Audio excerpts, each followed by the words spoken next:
తెలంగాణ. ఇవాళ తెలంగాణ జాగృతి జనం బాటలో భాగంగా హన్మకొండ మరియు వరంగల్ రెండు జిల్లాలకు కలిపి ఉమ్మడిగా ఏర్పాటు చేసుకోవడం జరిగింది.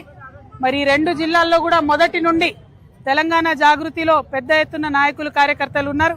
వారందరూ కూడా ఇంత అపురూపమైనటువంటి స్వాగతం ఇచ్చినందుకు ముందుగా నాయకులకు అందరికీ కూడా, మా ఆడబిడ్డలకు అందరికీ కూడా ప్రత్యేకించి ధన్యవాదాలు తెలియజేస్తా ఉన్నాను.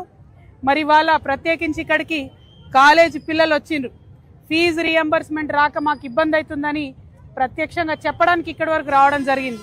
మరి మీ అందరికీ తెలుసు, ఇదివరకు నేను కౌన్సిల్లో గట్టిగా ప్రభుత్వాన్ని నిలదీస్తే ఆనాడు గౌరవ ముఖ్యమంత్రి రేవంత్ రెడ్డి గారు కౌన్సిల్లో మాట ఇచ్చిండ్రు. 2025 సంవత్సరంలో ప్రతి నెల ఖచ్చితంగా పాత బకాయిలు కొత్త బకాయిలు అన్ని కలిపి ఫీజు రీఎంబర్స్మెంట్ చెల్లిస్తామని మాట ఇచ్చిండ్రు. కానీ నిన్న ముఖ్యమంత్రి రేవంత్ రెడ్డి గారు మాట్లాడిన తీరు చూస్తూ ఉంటే వీధి రౌడీలు కూడా సిగ్గుపడేటట్టుగా